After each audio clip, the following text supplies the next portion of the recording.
Won't surrender, faith is like a fire that never burns to embers.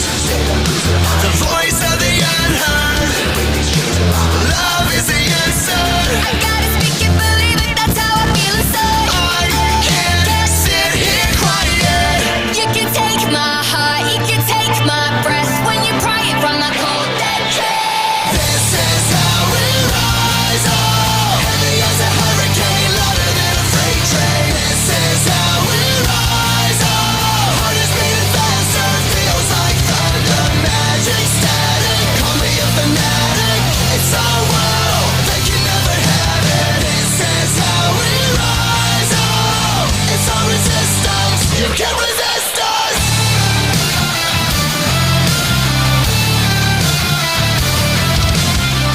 Can you hear me? Are you listening? Sleeping and the shadows could be making history.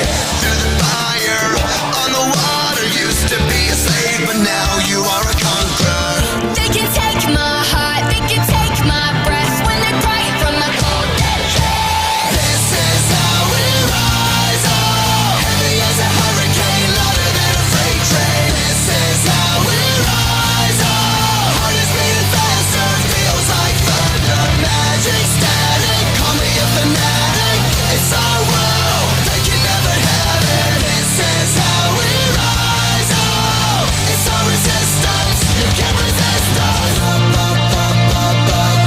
We're rising up, up, up, up, up. Rising up, up, up, up, up. We're rising up, up, up, up, up. Rising up, up, up, up, up. We're rising up, up, up, up, up. This is how we rise up, it's our resistance, you can't resist us. This is how we rise up, heavy as a hurricane, louder than a freight train. This is how we rise up, heart is beating faster, feels like thunder, magic static. Call me a fanatic, it's our world, they can never have it. This is how we rise up, it's our resistance, you can't resist us.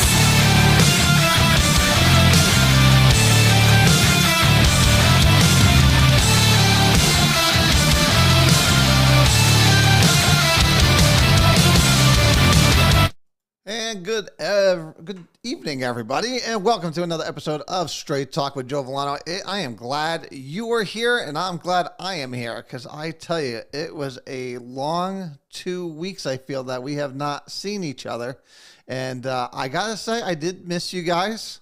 I missed you guys, even though I was dealing out in the land of the hippies and liberals. But we had a great time. I went out there with my son, so we had an absolute awesome time. Came back. We finally got home this morning at, I think it was like 6 o'clock. By the time we left the airport, 6:30. By the time I got home, about 7:30, and then I finally got some sleep. Thank you. The sweatshirt is nice. I'm sure most of you are wondering, it's 91 degrees outside. What the hell are you doing with a sweatshirt on? But down here in the studio, we keep it nice and cold. We got a lot of electronics down here, so we need to keep it nice and cool. But for those of you who are new to the show, first of all, welcome. I am Joe Vollano. I'm your host, your guiding light through all the craziness and nonsense, and we have a lot of it to go through tonight. Because I tell you, I'm reading some of these articles that are coming out about the state budget and the surplus, and the more I read, the more I'm like, everything that we have been told over all this time, let me rephrase that.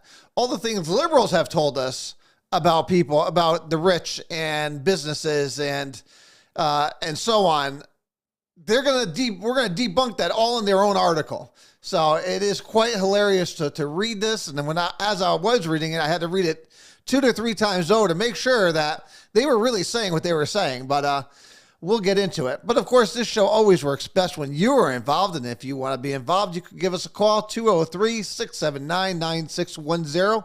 Or you can email us, straighttalkjv@gmail.com. Or, of course, if you're on YouTube, Twitter, Twitch, YouTube, Facebook, you can always jump in on the message board. I see you guys are off and running on the message board. Again, as always, it is nice to have each and every one of you here. And, of course, since we are running for office, obviously, as you can see behind me, we do need to put our disclaimer on there. This keeps the SEC off my ass. So they want it, they got it. So let's jump right on into it because we have limited time on the things we have.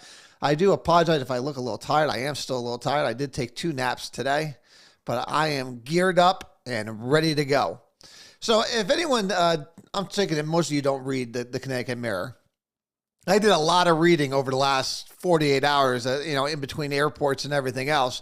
And I was reading this interesting article that came out, and it said Connecticut surplus shatters the $4 billion mark.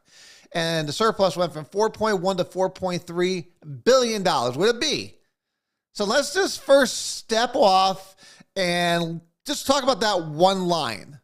The Connecticut surplus shatters $4 billion mark, 4.1 from 4.3 to 4.3.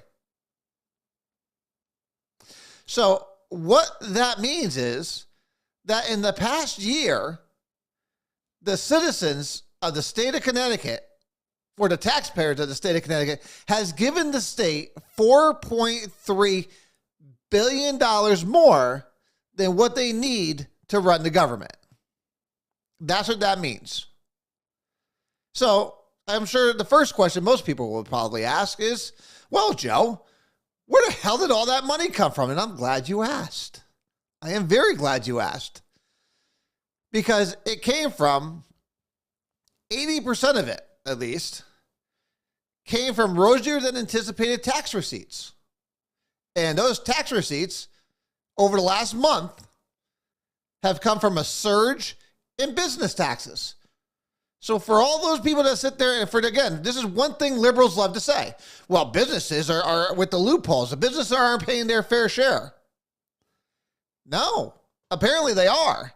And I talked about this a couple weeks ago. And in fact, I talked about it with the paper. The businesses come the first in July. We pay out a crap load of money. Now, granted, this isn't what this is talking about. We're talking about we usually pay them in June, which is why the last month. They take effect in July, all of our new licensing. So the state gets all that money on the end in June. So over $430 million of it that businesses were paying in just income tax filings, business taxes and licensing. That's where that money came from.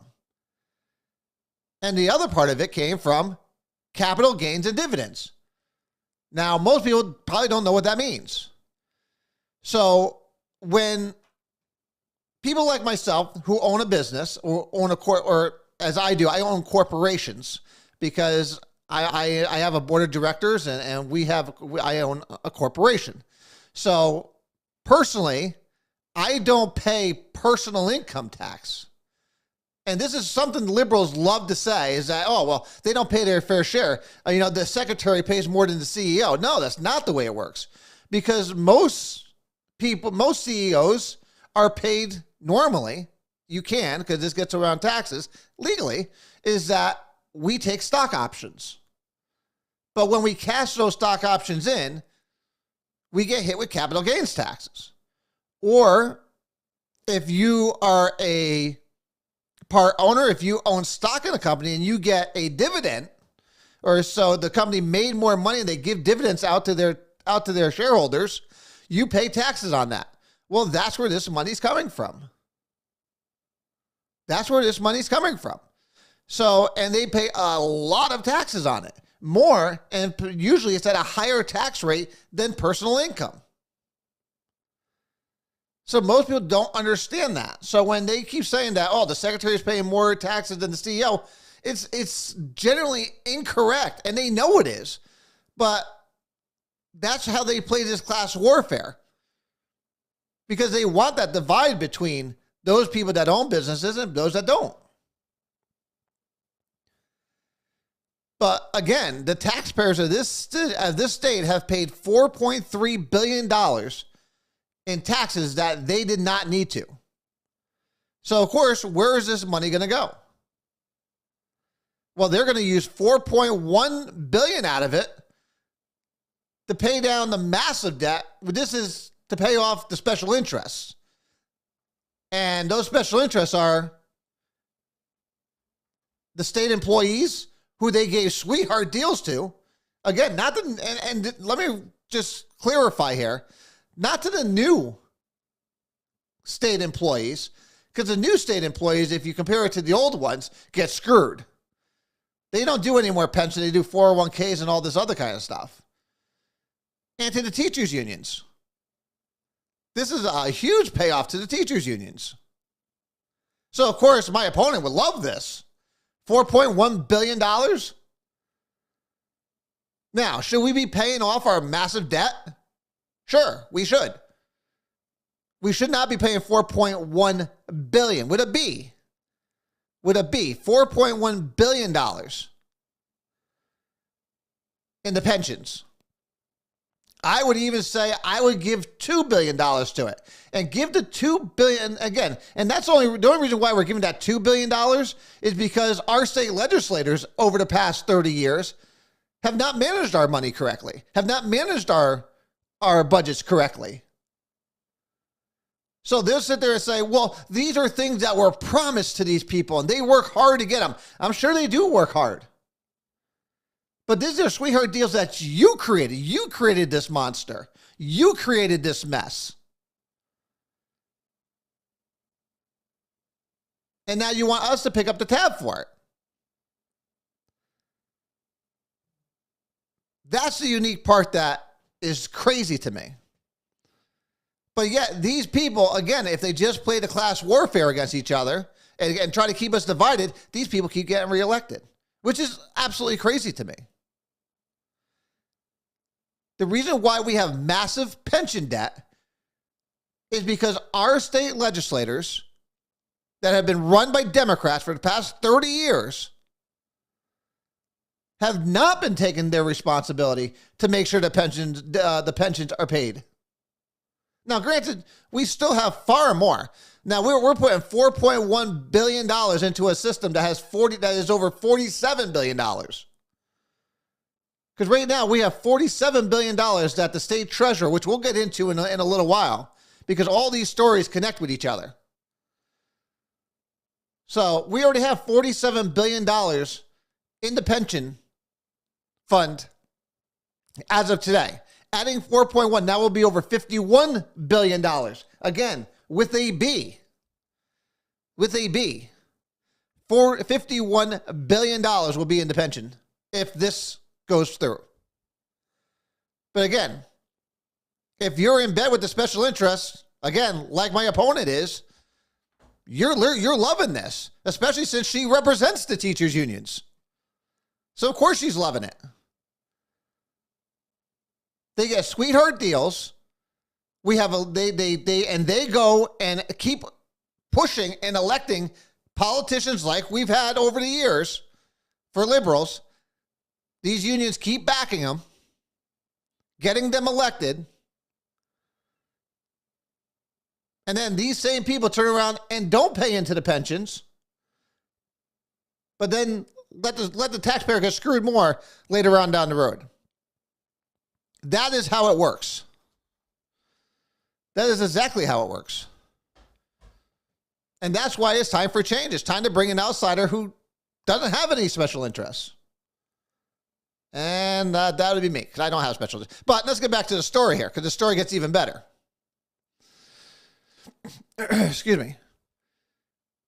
So, I just want to make sure I didn't lose my place here. So, they're trying to say that the $660 million that they're trying to put in is for tax relief for individuals. That doesn't go to the towns. That only goes to the cities, again, mostly to the cities. And mostly to the people in the cities that are Democrat supporters. And we talked about this 3 or 4 weeks ago when they first came out with this.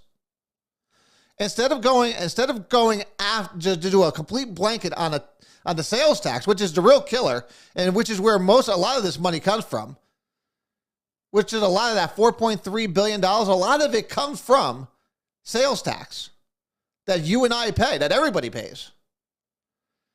And if you want to give something easy that could help everybody out, that affects everybody on a daily basis, lowering the sales tax rate, even temporarily, is the best bet.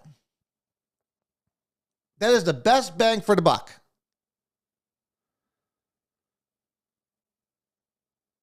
And that is the first thing I would do. We need to enact policies that do the most benefit for everybody, not just picking and choosing your winners and losers.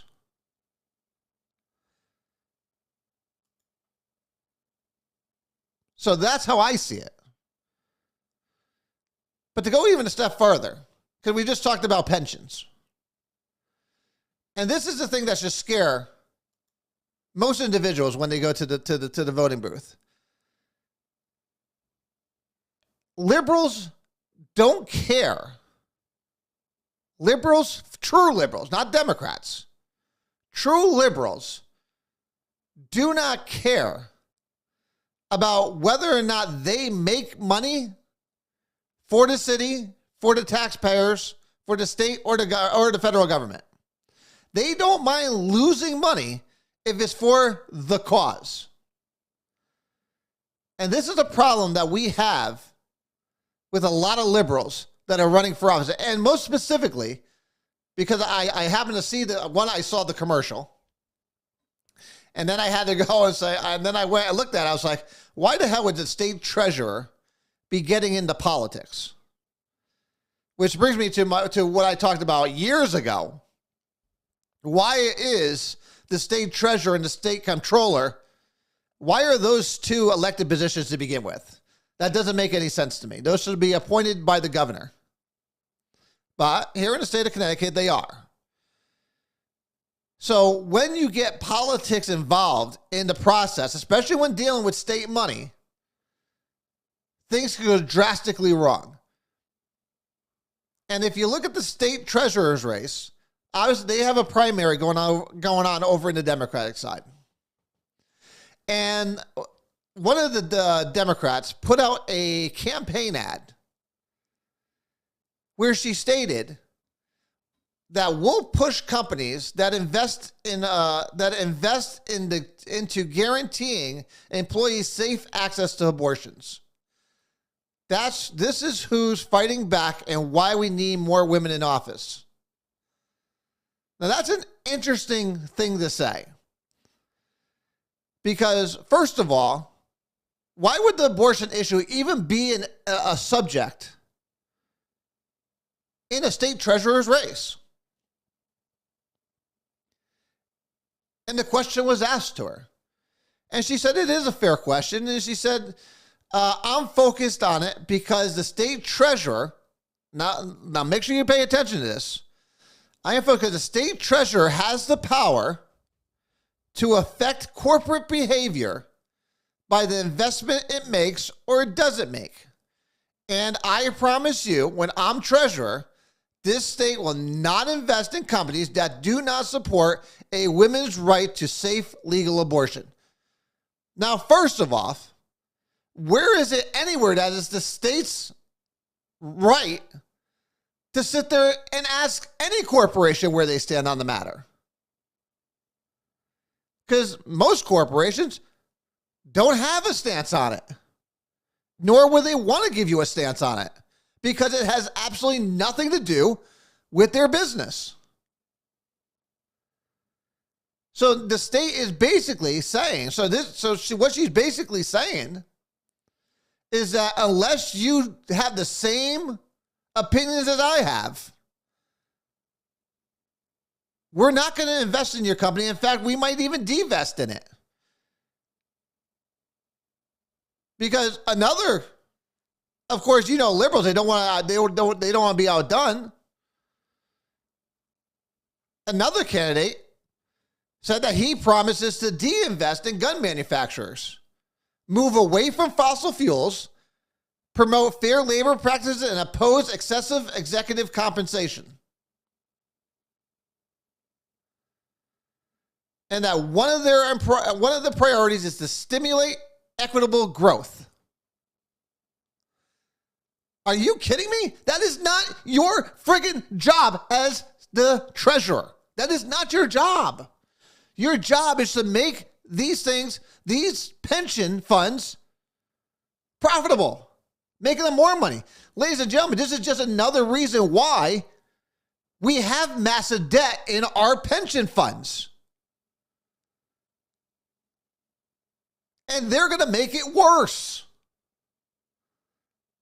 Because they don't care about the money. They care about the cause. And if losing money to further those causes is what's going to happen, then so be it. We say it all the time for far left liberals. It has nothing to do with anything other than control. It only matters they want control over you. They want control over these corporations. And we wonder why Connecticut, no one wants to come to Connecticut. Why corporations are leaving Connecticut. This is the reasons. This is just one of the reasons.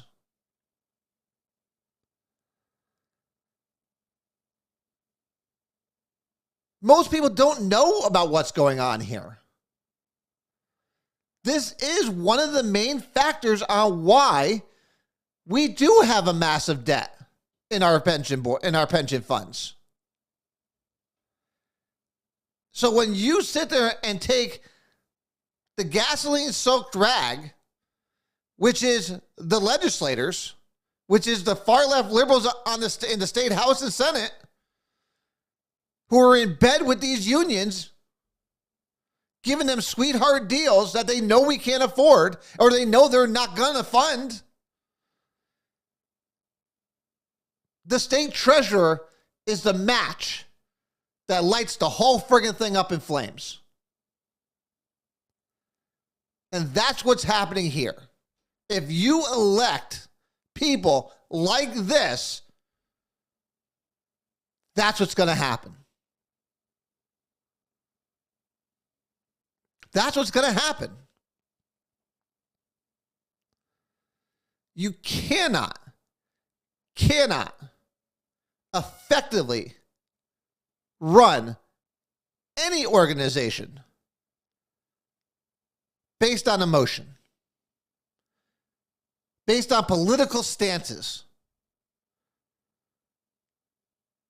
Because like he said, he's going to de-invest in gun manufacturers, de-invest in fossil fuels. Are you kidding me? Exxon is one of the most profitable companies in the world, which is why right now Connecticut invests in them. You're going to go away from that? That should throw off red flags to everybody, especially if you're a state employee now, or you're a teacher now. This should scare the hell out of you. This should scare the absolute hell out of you.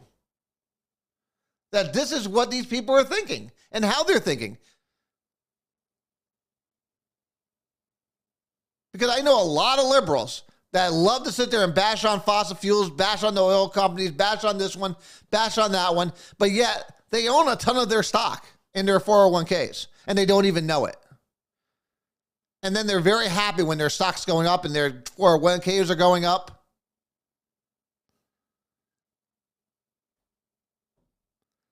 You elect people like this, you elect any, I gotta say, if you elect any liberal or any Democrat this year, you are fully to blame for what happens. Because I am telling you right now what's going to happen. That $4.1 billion that they want to throw into this pension fund is going to be lost. It's going to be lost.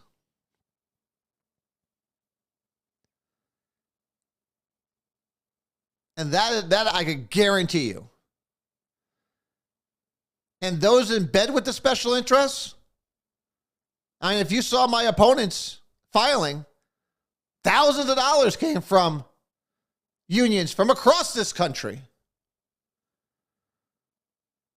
From across this country.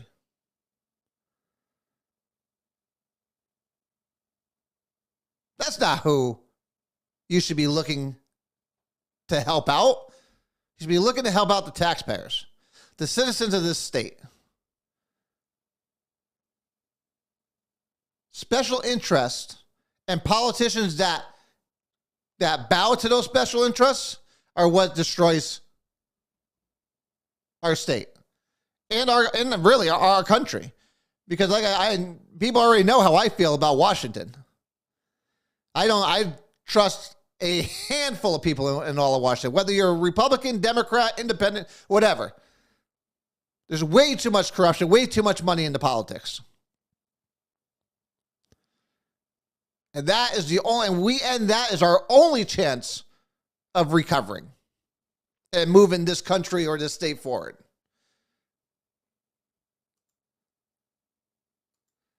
And talking about big government, because Rosa DeLaura's proposal, and I don't really usually don't talk too much about Rosa DeLaura, but she of course is one of those, again, extreme leftists. She's a very strong progressive. And this is what happens. And the reason why I chose this story today is because this is what happens when a bureaucracy gets too big and too bloated that it can't effectively do the one thing it was actually designed to do. So in case anyone didn't see this, Rosa DeLaura has put a proposal forward for a food safety agency. And liberals are all about it. So let me just read this to you because it's very important for most people to understand. So U.S. Representative Rosa DeLaura proposal for a new food safety agency is exactly what is needed if the United States is to have a safe supply of food and timely recalls when a portion of the food supply is contaminated. Now, real quick for anybody, does anyone know who looks after food now? It's the FDA. And the FDA, in its name, Federal Food and Drug Administration. And they are the agency responsible for the safety of the nation's food. So if we already have a Federal Food and Drug Administration, why would we need another. And it's funny that you should ask. Because they're saying, well, they can't keep up with everything else they got going on. And that since they are not their own institution, because they are under the department, they are under control of the Department of Health and Human Services, that they cannot do what they want to do. So they need to be their own bureaucracy. They don't want to be part of the Health and Human Services anymore. They have grown too big for that. Now they want to be their own. But they can't even deal with the stuff they're doing now. And they're saying because they want to be able to put things into place quickly, and they want to be able to do recalls quickly, and they have to go through too much bureaucracy to do it because they have to go through the Health and Human Services.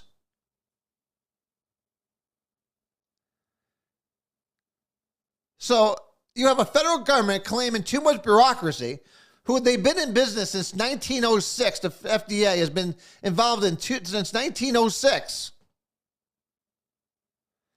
And their only job is to make sure that food is safe.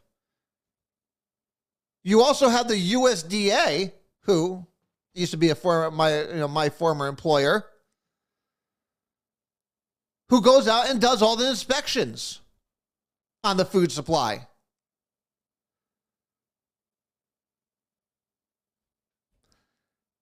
But because they have to answer to somebody else, they feel they need to be a separate organization all to themselves. They have grown too big and too important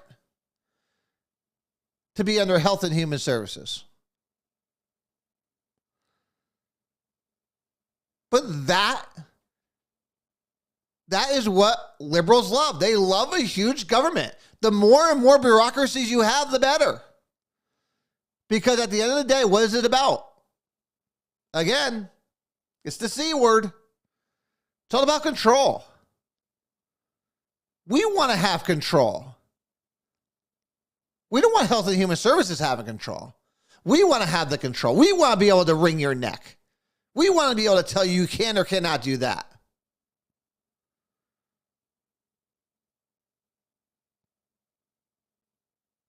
So we're going to spend billions of dollars more if Representative Rosa DeLauro has her way. We will spend billions and billions of dollars more to create a whole new agency.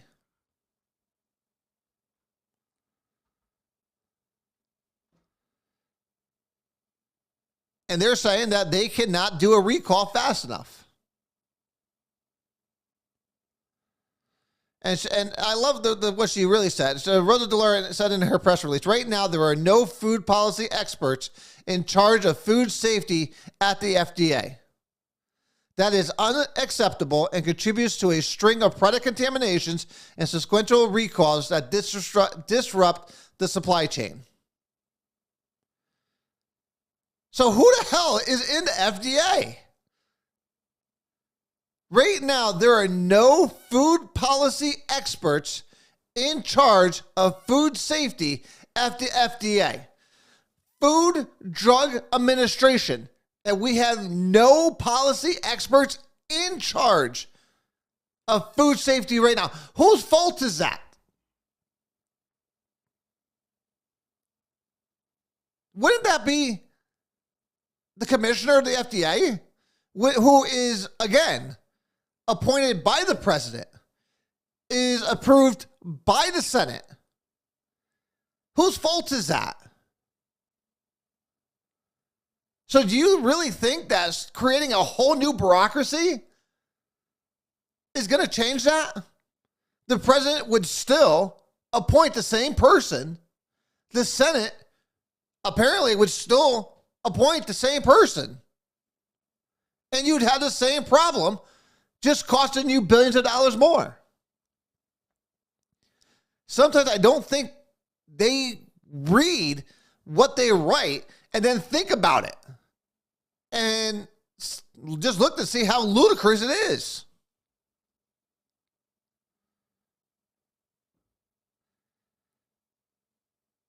And she says a separate agency devoted to protecting the safety of our nation's food supply. Only when this is accomplished, we can all feel that our food is really safe. Again, emotion, this is what they do. And that when food is not safe, it will be recalled in a timely manner.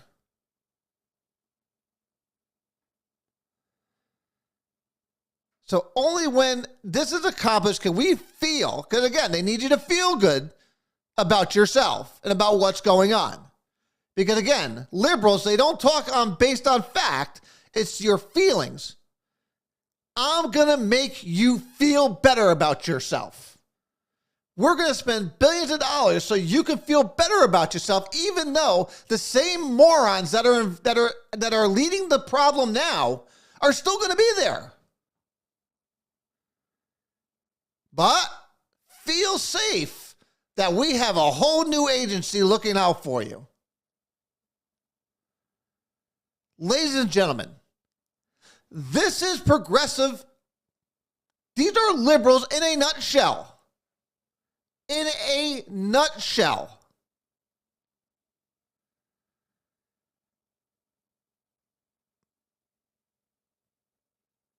This is why they can't win. This is why we can allow them to win. This is why we need to get out there. This is the type of stuff they want to do. And trust me, this isn't just on a federal level. Wait till we get into the state stuff. Wait till we get back to the state stuff or regionalization. Because that's making a comeback this year. I thought we ended this in 2006. But apparently we have not. We're going to skip over this one because we'll deal with that later on, if we have time. So with all this stuff going on, an interesting editorial came out. And it was stated, will Connecticut ever be seen as business friendly? We talk about it here in Meriden. Will Meriden ever be seen as business friendly? And the answer is no. Well, no, we're not. Because we still have the same issues. And listen, corporations see and read what these candidates are writing. When you have a treasurer who should have nowhere to do with politics, telling you that they are going to come after your corporation, your company. No, and they're going to use their power to control what you do or what you think. Why would a business ever want that? So no. Yes, we do have a well-educated workforce here.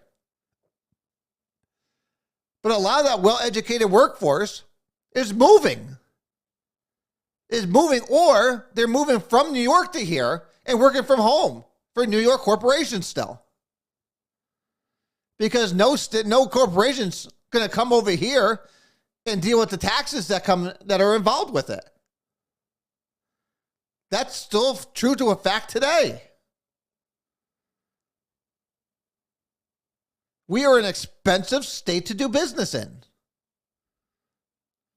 And maybe it's because we're not managing our budgets correctly. We're not managing our money correctly. And from the stories we just talked about,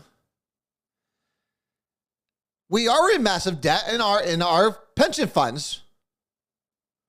But again, it's because our state representatives, our state senators are not doing well to benefit you. They're making promises to special interests and not living up to those. But remember, you paid $4.3 billion in taxes that you didn't have to pay, that they didn't need. Just think about that for a second. With inflation being so high, which again is the reason why they're making this kind of money. When inflation is high, you're paying more tax on everything you buy on a daily basis. We talked about that. When you buy a loaf of bread 3 years ago at $1, and you paid six cents for every dollar, and now that same loaf of bread cost you $3, now you're paying the state 18 cents instead of 6. So yeah, the state's going to see a lot more money. More money they don't need. But instead, they're going to give it to their special interests instead of giving it back to you where it belongs, where it's needed. And liberals are perfectly fine with that. Democrats are perfectly fine. Democrats running for office are perfectly fine with that. It is your money. You deserve it. Any candidate or any politician right now out there that is not advocating for that money to go back to you, you should not be looking at them. You should be like, you are crazy. $4.3 billion. Give me half of that back.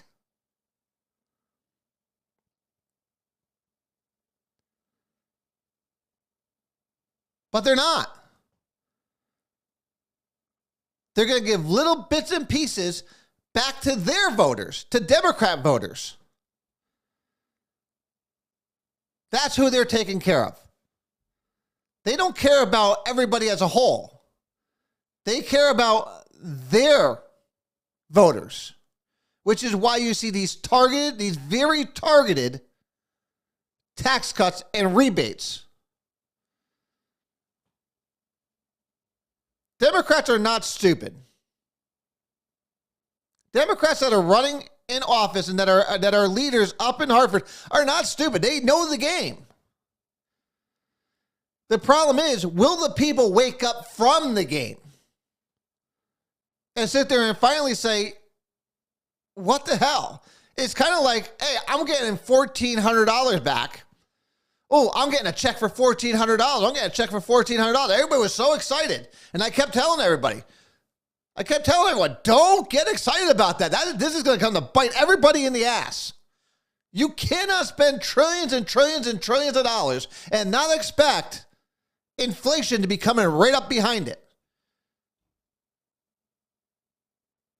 There is nothing free in this world.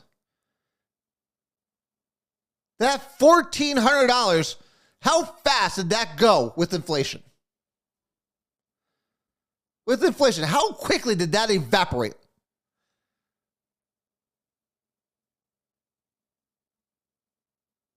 Ladies and gentlemen, these are the games that are played. These are the games that are played. Because it made you feel good. It made you feel good. It made you feel good that you were getting $1,400 back.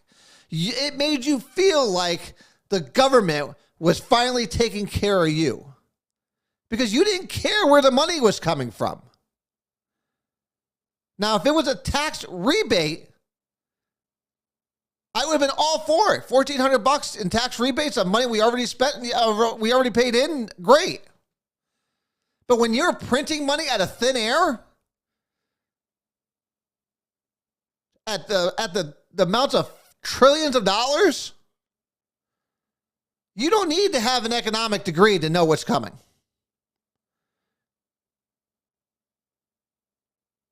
And now we're living it. And again, the state doesn't care. The state has $4.3 billion extra now. Liberals love inflation. Liberals absolutely love it. So, it is absolutely craziness. We cannot let this continue on. This cannot continue. Which is why we need change. And they say it. We'll connect it. Everybody's seen it as business friendly. When you keep doing the same thing over and over again, expecting a different result is called insanity. We need to do something different. We need to bring this again. What is the downside of voting Republican this year? You already know you don't like liberal policies. We've known that for decades. So all these Democrats that are on the fence, and I'm talking about your center left Democrats, your independents. Name me one thing that makes you say, hey, I'd rather sit there and go with a Democrat with the way everything is going right now. The way everything is going right now. How can you vote for a Democrat who believe in this stuff?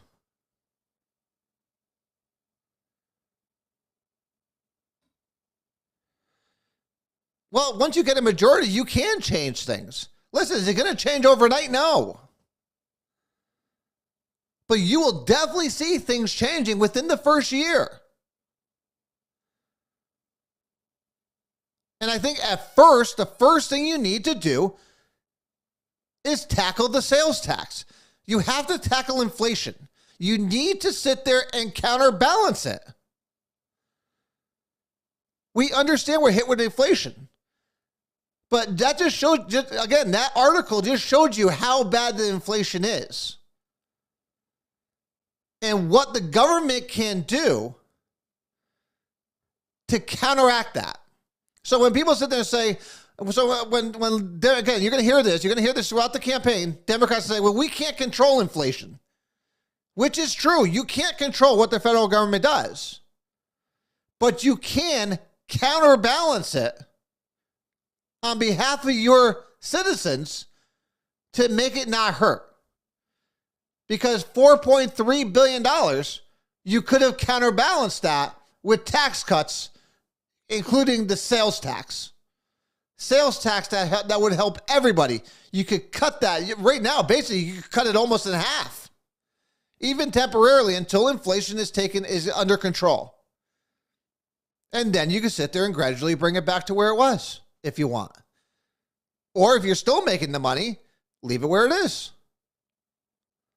But to sit there and say there's nothing that you can do on a state level is ridiculous. And it's just trying to pass blame onto somebody else again. Again, you're a victim. You're a victim. You're a victim of the federal government right now. It's funny that Democrats are saying that. You're a victim to the federal government. So basically, you're a victim to liberals in Washington instead of Connecticut. But instead, you're a victim to both because they're both screwing you. So until those things change, no, you won't see Connecticut becoming business friendly. So now, all this kind of rolls up. If you've been paying attention over the last couple of weeks, because I still get my messages on my phone, even when I was away. And every once in a while, when I had a couple of minutes, I would scroll through to see what people were talking about.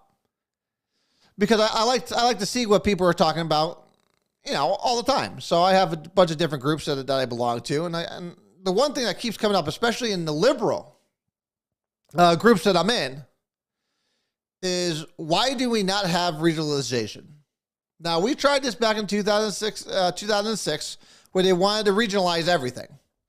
And if anyone doesn't know what I'm talking about, if you've ever been to Florida, if you ever been, even New York does it to most of the extent, where everything's run by county.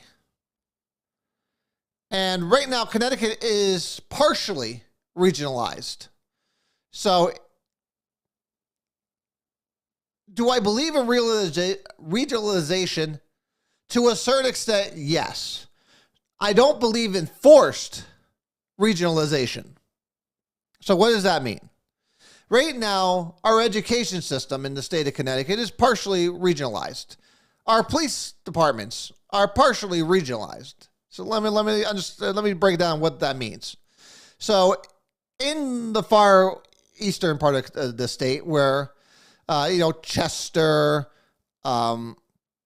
Deep River, a lot of these small towns that don't have enough students in their towns, they all got together and they made regional school districts.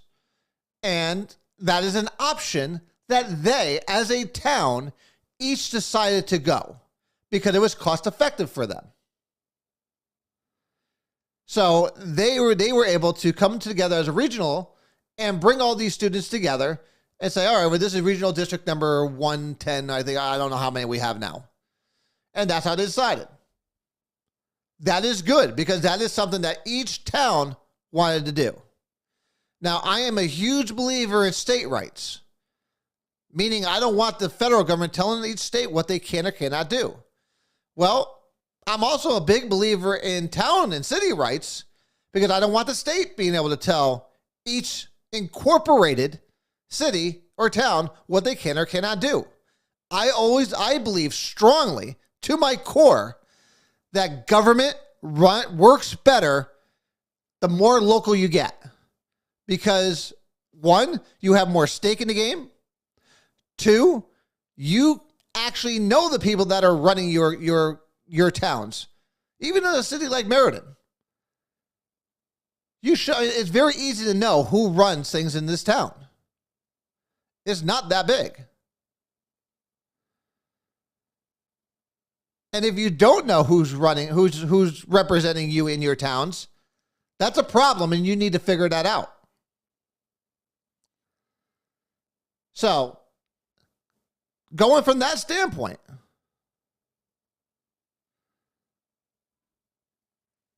I want every town, I don't care if they're 169, I don't care if each one of them had their own fire chief or police chief. If that's what they want, then that's their right to do so. If they want to get together with other towns, again, a lot of these little towns do not have police departments because 1, they don't have the money to do it. They don't want to put that kind of expense out. So what do? They get the state police to do it and they pay the state police to do it. That's a choice that town made. And that is their right to do so. The problem that you have with regionalization is that, again, it takes control away from these towns and most of the time gives it to the big cities. That is a fact. That is why it will never work here in Connecticut. It will never work. If you look, right now we have, 6 counties? 1, 2, 3, 4, 5, 6. 6 or 8? Okay. Well, whatever it is, 6 or 8. I know we have. If you look at those, they will be dominated by a city. Whether it be New Haven, whether it be Durham, whether it be Danbury, whether it be Hartford. Hey, thank you, Alan. Whether it be New London, Norwich.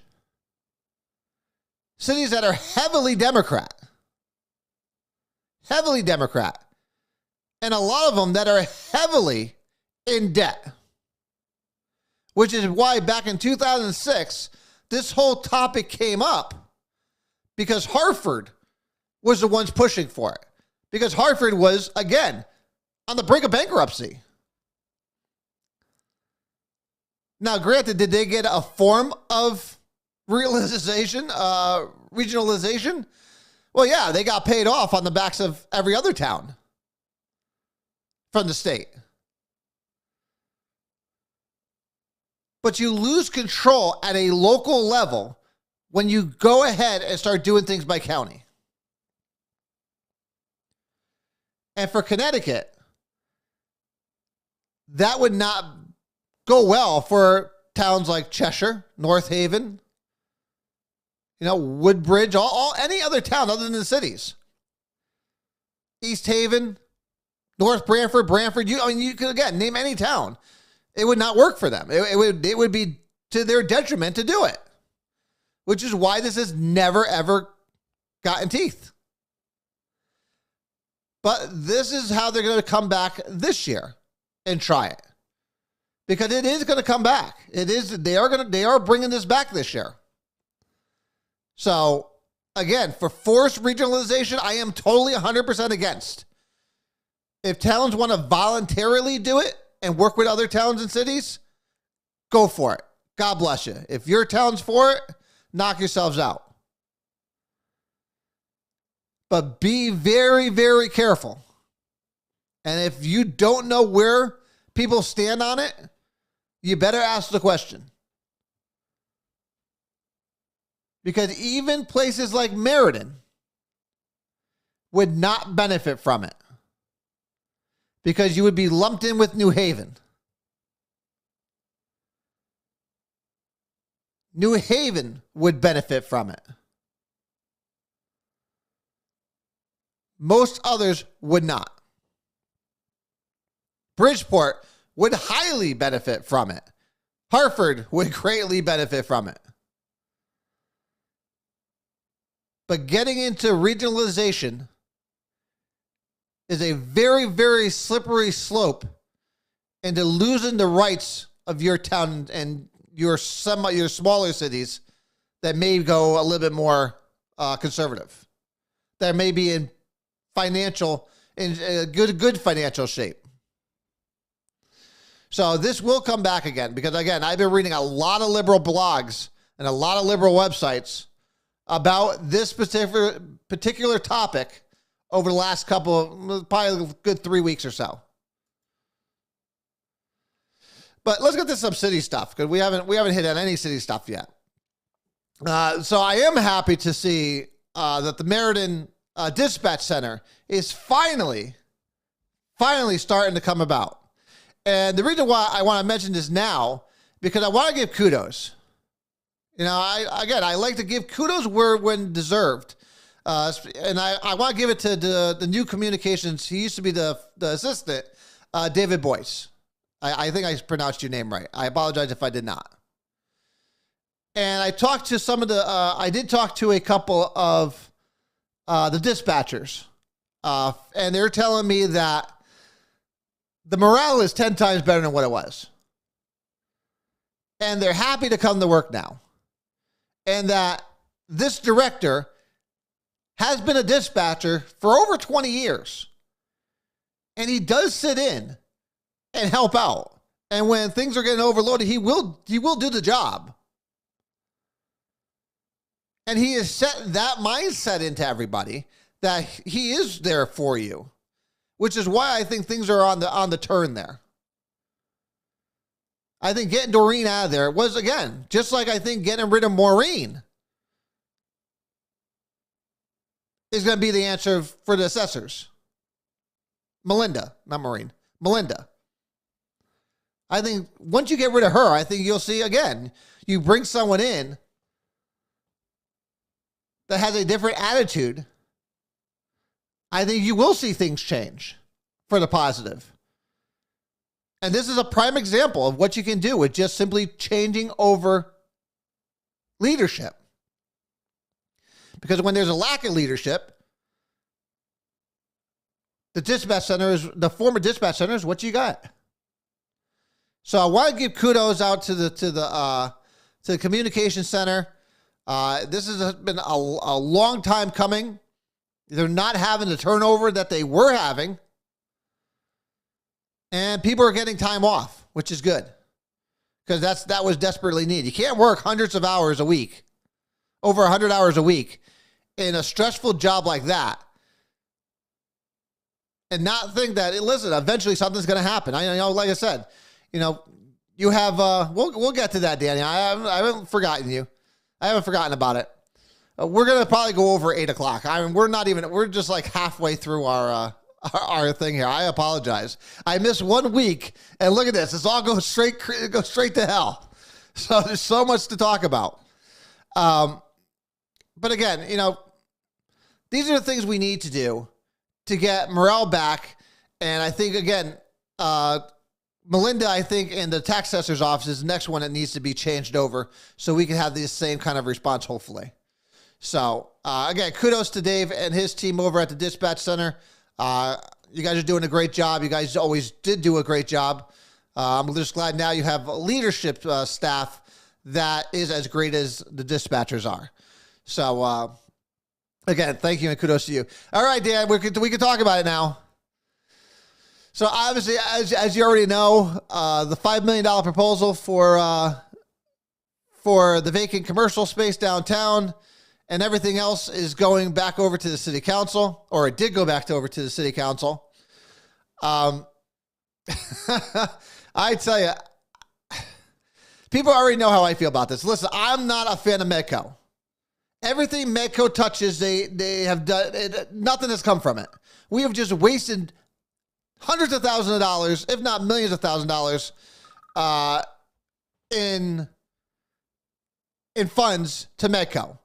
Now, the problem I have with Medco, and I think it's one thing that Councilman Fontanella has, and that is, one, they don't answer to anybody.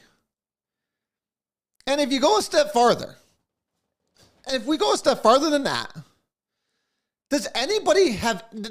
The fact that they're not transparent, the fact that they never have been transparent, and they still aren't transparent. Because does anyone have any information on Medco? I can't find a website. Now, again, I'm someone who is pretty good at finding things and navigating myself around the internet. I can't find anything on Medco. I can't find an internet. I can't find a website. The only way you get anything on Medco is if you go to the city's website and you go in it from there, which then has not been updated since 2020. So this is going to give me a good opportunity to put this back up there. If you want to call in, 203, because I know this is going to be a hot topic, and we're going to get into this in great detail right now. If you want to call in, 203-679-9610. You can email it to me, anything you have, but I probably won't read it right now because I have other windows up. If you want to call in, 203-679-9610. And let's talk about this in more greater detail. Because, again, Medco, if I go back, and I pulled everything I possibly could. Again, they just spent $100,000 on a new city website. Or at least they apparently spent $100,000 on a new website. Nothing's really changed on it. I think it's all still the same nonsense. But looks like we got our first caller. So let's figure out who this is.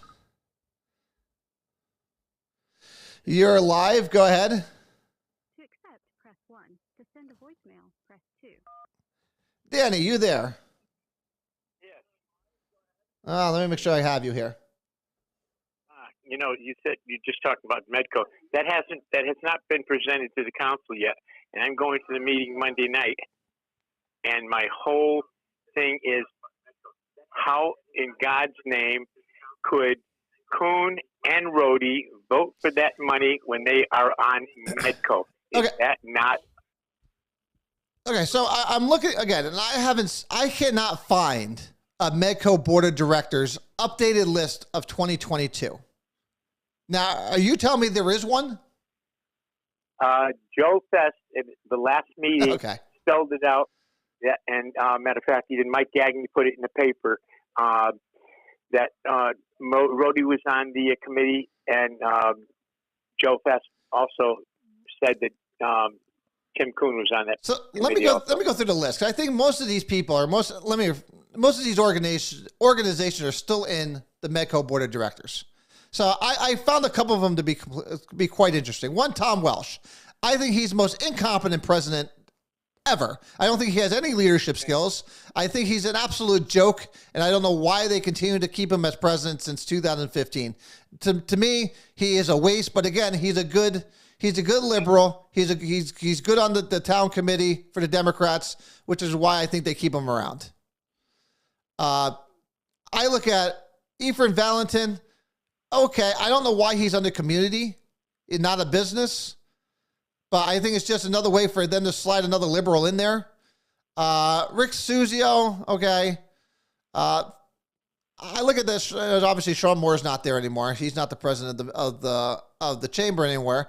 But again, if you look at where money goes, Dan, from Medco, it goes to a lot of these organizations, or a lot of these organizations that these people are part of.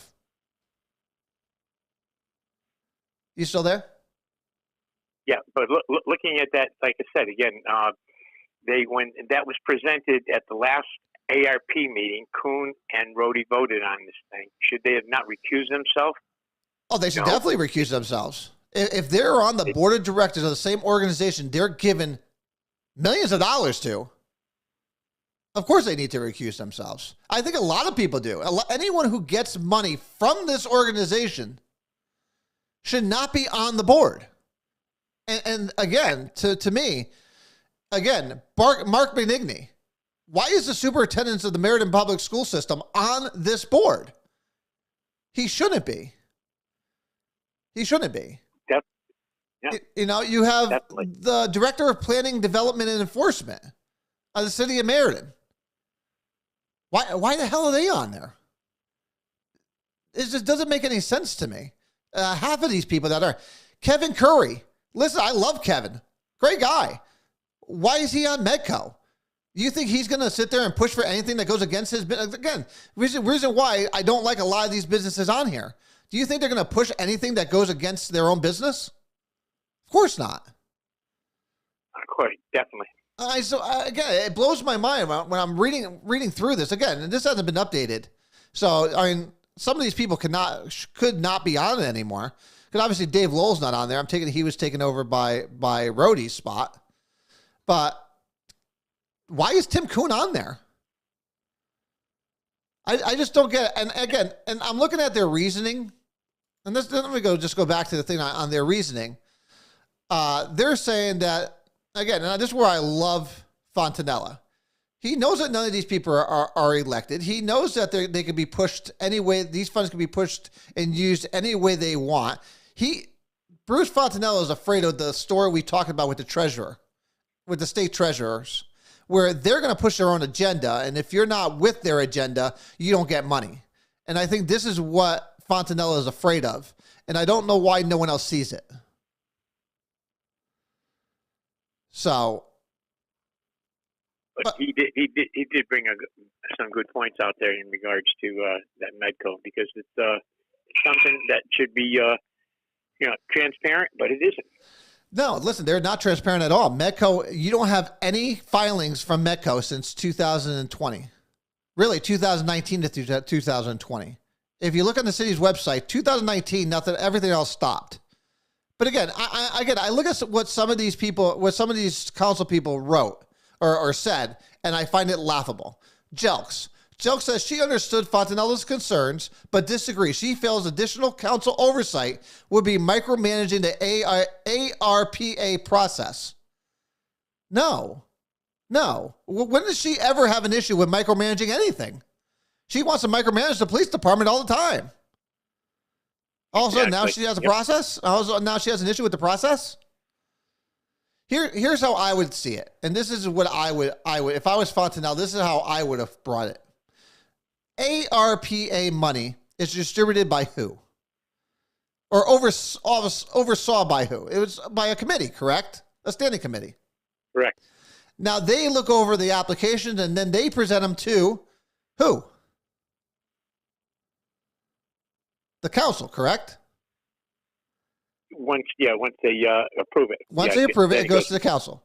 So why can't Joe Fest, who again is going to be ultimately responsible for this money, why doesn't he put together a group of 5 or 6 individuals, 10 individuals, bipartisan, to look over all these applications, and therefore then send them to the council for approval? I don't see why I don't see why that's a far stretch.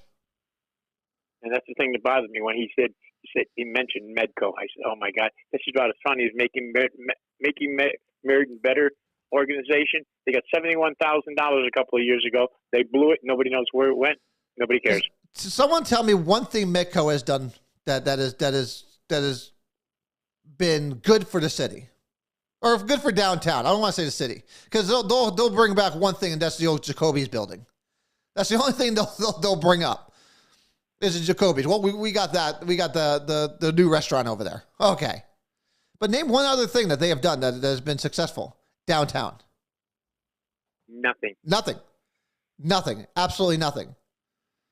Make it Meriden, that was a bust, even though that was oversaw by Medco, and that was their brainchild. Listen, I don't get what is going on here. I get it, and I think most people are absolutely correct.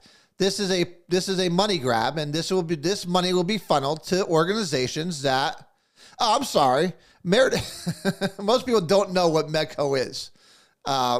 So Medco stands for Meriden Economic Development Corporation.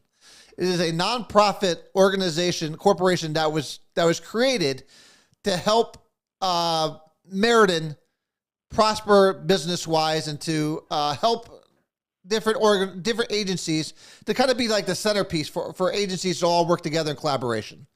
Basically, is what it is. What they have been is just an absolute drain on funds and have provided nothing in return for it. And that's only given hundreds of thousands of dollars. Now we're talking about giving them $5 million.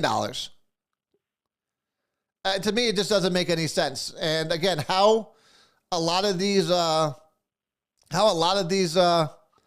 counselors have no issue with it. Even the mayor has no issue with it. It's absolutely beyond me.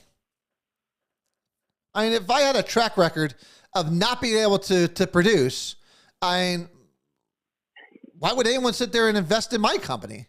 They wouldn't. They laugh me right out. Get out of here. But again, I think you look at the board of directors, it makes you scratch your head because again, I look at those board of directors and I think of a lot of. Do I still have it up? I got rid of it. If you look at their 2019 president's review, a lot of the money that went out went to some of the people that are on the board of directors, the organization that they're a part of. And again, when you have this kind of group, I just don't see how that benefits the taxpayers in the city. I just don't see it. So I think I'm in agreement with Fontanella where I think the economic development could put together their own standing committee to review the applications and choose which ones they want to put forward. Because I got to tell you, at the end of the day, I don't care what anyone says, Joe Fest's ass is on the line for this. And I think Mike Rohde would love nothing more but to see this fail so he could get rid of Joe Fest. Because it's no secret that he does not like Joe Fest and he does not want him there. So, because he is a Republican.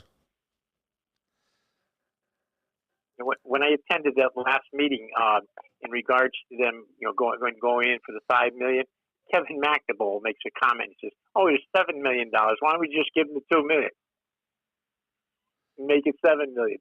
I said, "Are you kidding me?" No. But they at least one good thing finally came out of the ARPA money, and I was glad. LaRue Graham said no, he was going to back off from the $2 million. Well, the last ARPA they said yes, we're going to give $2 million to the Meriden Boys and Girls Club. I said one of the best investments out of the ARPA money. Listen, again, obviously, I disagree with the way Blake and Graham approached or took this because again, I think they overstepped their bounds. I think it was in bad taste, and I think it left a sour taste in people's mouths. Now, as far as where the money's going, I think it's a great organization. I don't have any issue with it.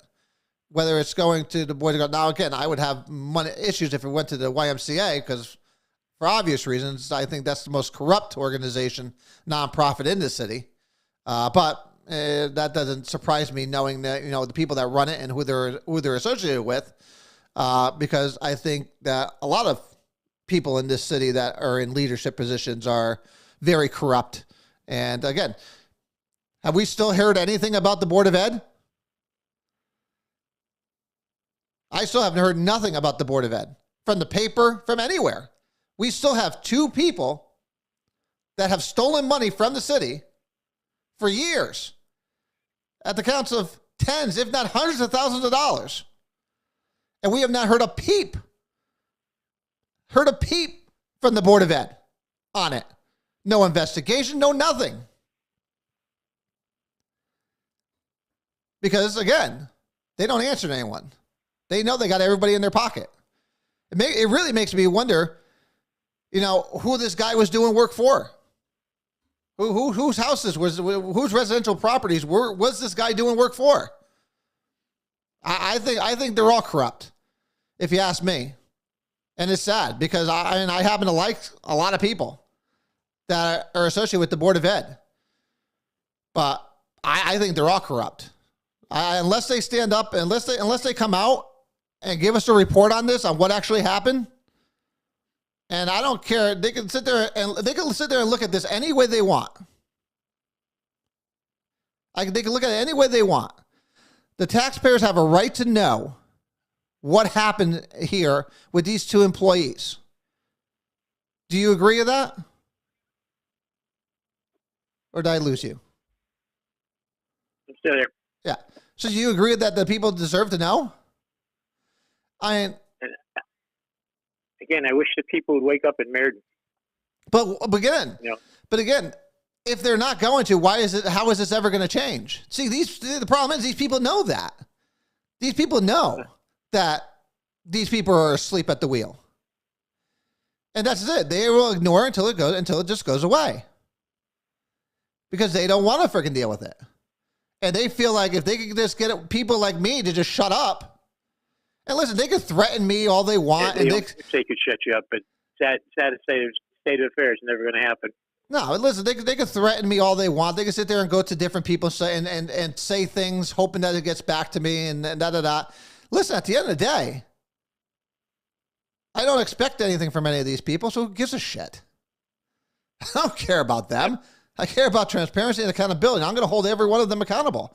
And if you're on the Board of Ed, and I said this weeks ago, if you're on the Board of Ed and you have not come out to tell the people what the hell is going on with this, or if you're trying to help keep this closed, keep this shut, if individuals are telling you to shut up about this,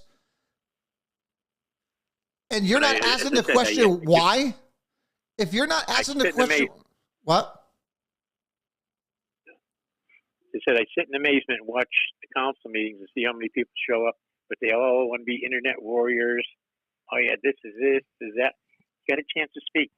As I presented at the last Meriden Republican Town Committee, here's the bottom line. You got 30 minutes to talk. You don't have to talk about the agenda. You don't have to talk about anything else but something that is in your house as far as your taxes are concerned, your automobile is concerned, anything. But it's like a joke to them. You got 2 people, or maybe even 3, that show up, and there's 27 minutes down the drain. So they run rampant. Listen, I've talked to a lot of people. Obviously, I've been door knocking and meeting with people, and I hear the same thing an awful lot. And here's the number one thing that people say. And it's been like this for years, so it's nothing new that I haven't heard before. And they're all saying the same thing. Well, the most valuable commodity we have in life is what? Time. So, if I'm going to take the most valuable commodity I have, which is time, and am I going to use it to do things that I want to do, that I know that I could at least enjoy? Or am I going to go and waste my time? And again, this is what people are thinking. Am I going to go and waste my time dealing with people and saying things to people that, that don't care what I have to say? You've seen it, Dan, when you're up there. Oh, they could care less what you have to say. They don't care. And people see that. If they watch any of these,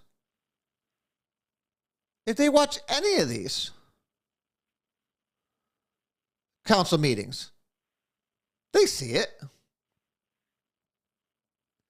So am I surprised that people don't show up to council meetings? No. Am I not surprised that unless it's something that they really care about, like the library where your seniors came out because they felt that, the library was the most important thing. Well, listen, I get it. I understand, times have changed. You don't need these kind of libraries anymore. Yeah, it's like I said, sometimes people just don't get it. But again, I just look at it this way. I just voice my opinion, whether it means something or it doesn't. But Well, listen, it's great. It's great. I encourage everyone to go in, and whenever I'm in town, I most certainly get up there to voice my opinion. And I don't think it's that they don't, Rob. I don't think it's that they don't care. They do care, but they're outnumbered by the ones that don't, and that's the problem. We have a society today that just doesn't care. It's like a year ago with the emergency management center. You had these great employees that were just beaten down on a daily basis, on a weekly basis, on a yearly basis. It's not that they didn't care. They did care. But they were overpowered by the people that didn't care. City manager, public safety committee, their director that did not give two shits about them. That's what we have going on in the city as a whole. But you know what the great thing is? Look at the massive turnaround that has been created. With what? A change in leadership. A change in leadership. Yep. Ladies and gentlemen, it's right there for you. It's right there for you to watch, happening in real time. In real time, you could see it. You could hear it. You could sit there and just go and read it. Change in leadership changes everything. Sometimes for the good, sometimes for the bad. Listen, when you had Guy Scaife come in and start holding people accountable, yeah, it's going to take a turn for the worse. But the swamp ate him up and spit him out.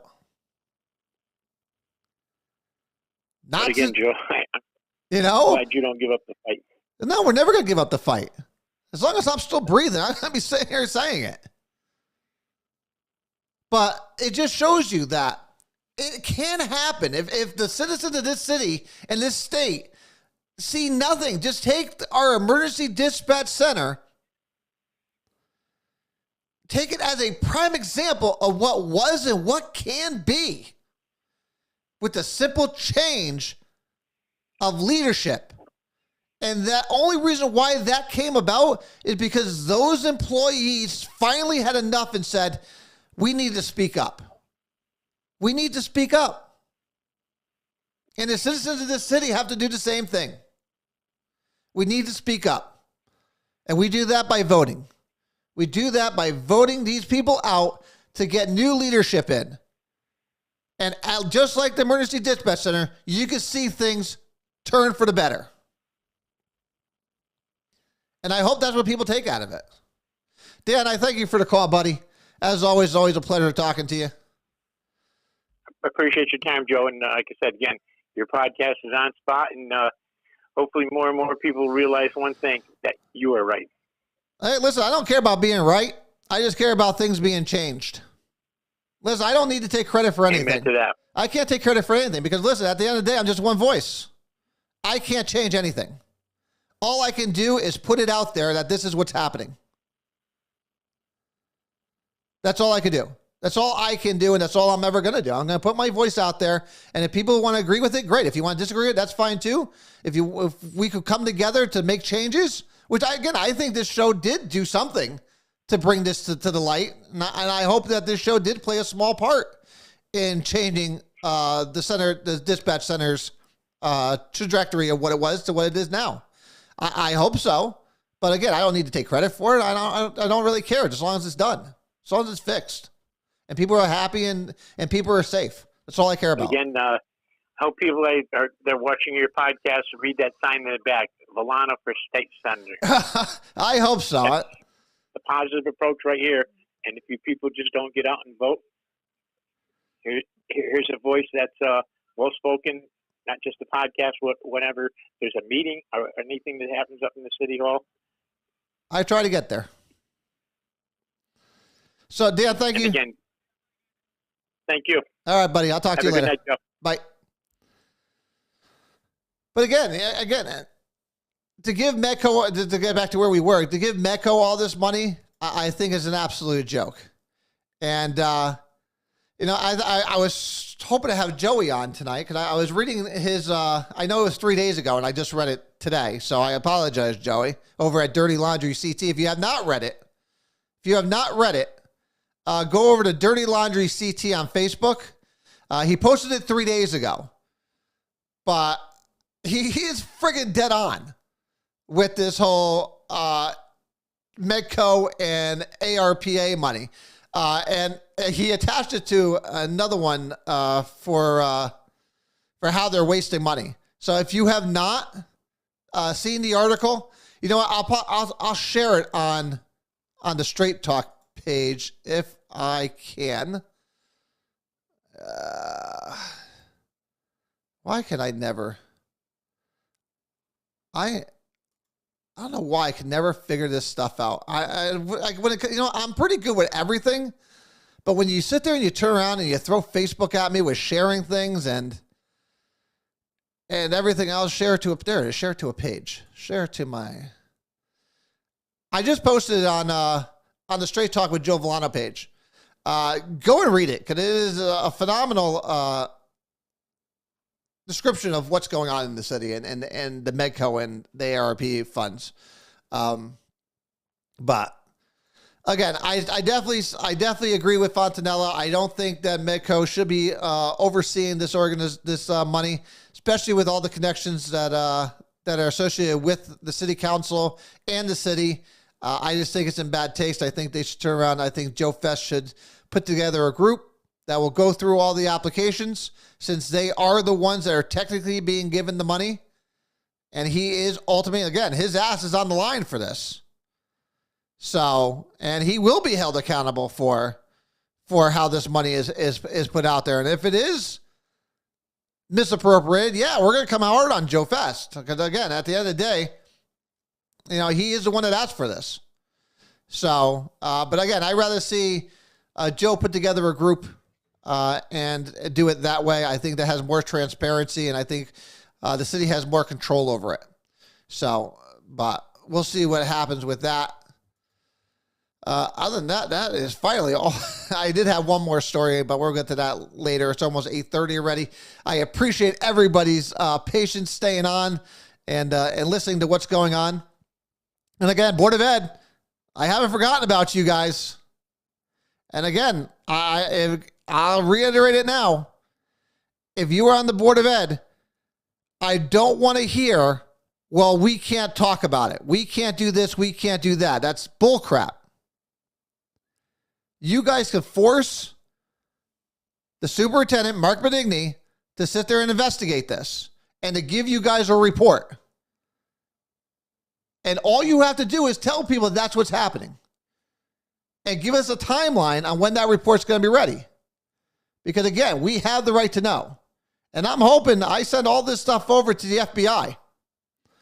So, and I did have communications with the FBI already.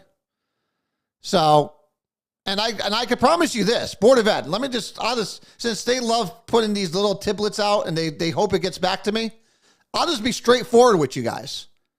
Because that's how I am. I don't have to talk to other people in hopes that it's going to get back to you. I'll just come straight out and tell the Board of Ed now. When I'm elected, you could guarantee a forensic audit's coming of all your expenditures. I could guarantee that's coming. Because apparently you don't want to do it yourself. I will be making sure that a forensic audit's coming to the Meriden Board of Ed. So you could go ahead and support my opponent all you like because she's in bed with you guys anyways, and she doesn't mind not having transparency and accountability. That doesn't happen with me. So a forensic audit is coming your way when I get elected. I can guarantee you that. You will not find another fucking dime coming your way until it's done. So I can guarantee you that. So let that be known. I'm not going to sit there and try to send it through a third person. I'm telling you directly what's coming your way. I will not tolerate it. These taxpayers deserve to know what's going on. So, and if you're not, again, if you're on the Board of Ed, it's your responsibility to update the people on what's going on. And don't let certain individuals or certain leadership of the Board of Ed tell you what you can and cannot do. You could have your opinion on the matter. We know it happened. It's not disputed that it happened.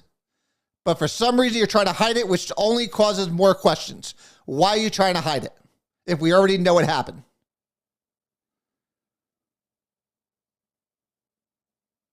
We know it happened.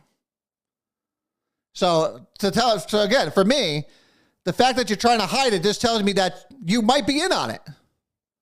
Some of that work might have been done at your house. Who knows?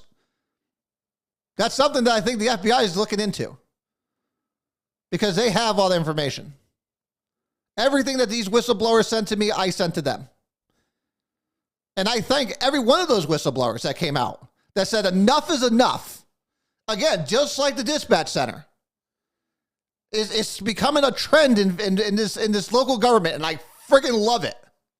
And I love it. They're saying enough. The employees are saying, I have had enough of this. And I'm going to go anywhere I can to get this out. And I appreciate all the whistleblowers that came out and sent information. Because I tell you what, I will not stop until we get change. If these things are true, people not only need to be fired, they need to go to friggin' jail. And that's a fact. Time will tell. Tick tock, Board of Ed. You could come right out and just give us a report on what happened.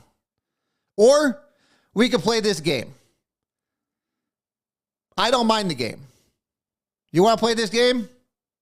You have absolutely no idea who you're going up against. I'm playing chess, you're playing checkers. So, it's your turn. Guys, other than that, I love each and every one of you. I thank you guys again for being here tonight. I apologize that we were not here last week. Obviously, like I said, I was in San Fran. We went to Denver first, and then we went to San Fran. Went back to Denver, had a nice overstay. Went ziplining for the first time yesterday, which I had an absolute blast, me and Joseph. And then we finally got back in at like 6 o'clock, 6:30 this morning. And now we were here in front of you today. So again, I thank you guys for being here. Hey, I don't want to go without saying, congratulate. This is a bittersweet for me. Bittersweet for me. Because I know how hard this man works on behalf of the city, not only as a counselor, but as a police officer. But I do want to wish the greatest of wishes, best wishes to the retired now Corporal Ray Orlett. I congratulate you on your retirement. I understand the stress and anxiety that must go with that position now. Listen, people, we talked about this.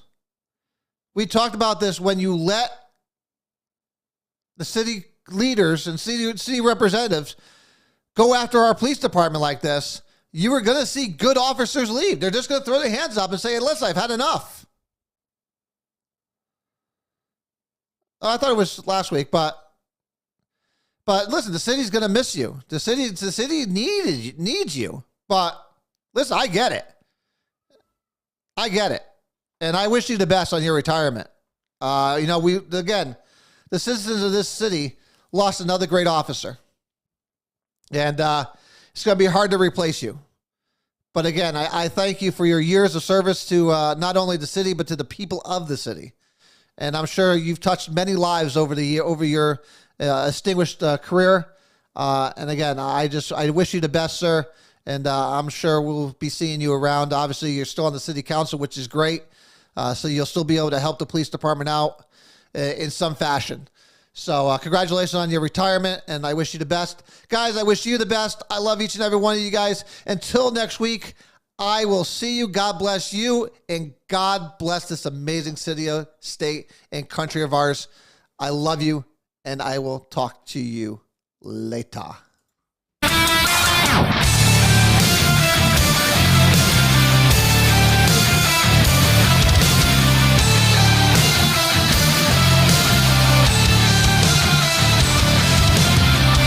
Emanation and a million faces formed together, made for elevation. I'm a soldier, won't surrender faith as I can find the